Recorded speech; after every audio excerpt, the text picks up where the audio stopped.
ఓ తల్లి ఉంది, చాలా భక్తి కలిగిన తల్లి. ఆ తల్లి ప్రతిరోజు తన పిల్లలకి చెప్పేదట, మీకు టిఫిన్ పెట్టాలంటే కంటత వాక్యం ఒకటి చెప్పాలి, మధ్యాహ్నం భోజనం పెట్టాలంటే ఇంకో కంటత వాక్యం చెప్పాలి, సాయంత్రం భోజనం పెట్టాలంటే మూడో కంటత వాక్యం చెప్పాలి. కంటత వాక్యం చెప్పలేదా భోజనం ఫట్. వాక్యం మీద ఉన్న ప్రేమ కంటే భోజనం మీద ఉన్న ప్రేమను బట్టి ప్రతిరోజు వాక్యం చదువుకునే వాళ్ళట పిల్లలు. టిఫిన్కి ముందు కంటత వాక్యం, మధ్యాహ్నం లంచ్కి ఒక కంటత వాక్యం, రాత్రి భోజనానికి ముందు ఒక కంటత వాక్యం. అట్లాగని పాడిందే పాటరా పాసుబల దాసుడు అన్నట్లుగా ఒక్కటే యెహోవా నా కాపరి నాకు లేమి కలగదు, పచ్చిక బెల్లి చోట పొద్దాకలు చెప్పిందే కాదు. ఈరోజు చెప్పిన వాక్యం రేపు చెప్పకూడదు, రేపు చెప్పిన వాక్యం ఎల్లుండి చెప్పకూడదు. ఏ రోజుకి ఆ రోజు పిల్లలకు ఆహారాన్ని సిద్ధపరిచి తల్లి నేర్పేదట. ఆ తల్లికి పుట్టిన కుమారుల్లో ఒక అబ్బాయి తెలుగు రాష్ట్రాలను, దక్షిణ భారతదేశాన్ని తలకిందులు చేసే గొప్ప దైవ సేవకుడిగా మార్చబడ్డాడు. ఆయన పేరే బిషప్ అజరయ్య గారు.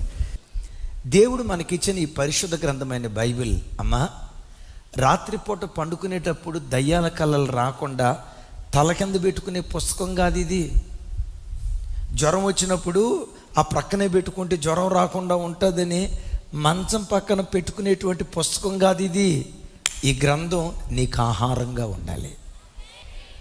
అధ్యాయం వెంబడి అధ్యాయం, వచనం వెంబడి వచనం, పుస్తకం వెంబడి పుస్తకం. నేను దాన్ని కించపరచను, కానీ కొంతమంది బైబిల్ ఎట్లా చదువుతారో తెలుసా? పంచాంగం చదివినోడు చదువుతారు. ప్రభువా నీ వాక్యం చదువుతున్నాను, ఇప్పుడే నాతో మాట్లాడు ప్రభువా అని పంచాంగం తెరిచినట్టు తెరిచి వాక్యం పెడతారు. అది చదువుకొని ఈరోజు దేవుడు నాతో మాట్లాడాడు అని అనుకుంటారు. మీకు తెలుసా, నీ డైలీ డివోషన్ ద్వారానే దేవుడు నీతో మాట్లాడతాడు.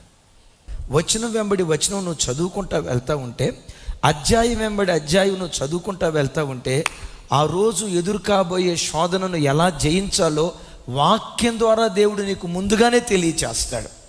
అందుకని నా వైపు చూడండి తమ్ముళ్ళు, లేవటంతో నీ కన్నులు దేవుని వాక్యం చూడకుండా నేను సెల్ ఫోన్ ముట్టుకోను తీర్మానం చేసుకో. నా జీవితంలో లేవటంతో నా కన్నులు దేవుని వాక్యాన్ని వెతకకుండా, ఆ రోజు ఎర్లీ మార్నింగ్ డివోషన్ దేవుని వాక్యాన్ని ధ్యానించకుండా ఏ న్యూస్ పేపర్ చదవను, ఏ మొబైల్ ఫోన్ పట్టుకోను, చివరికి ఏ మెసేజ్లు వచ్చినా వాటి వైపు పొరపాటున చూడను. నా కన్నులు మొట్టమొదట దేవుని వాక్యాన్ని చూచునుగాక. అలా బ్రతుకు, ఆత్మలో నువ్వు వర్ధిల్లటానికి దేవుడు కృప చూపిస్తాడు.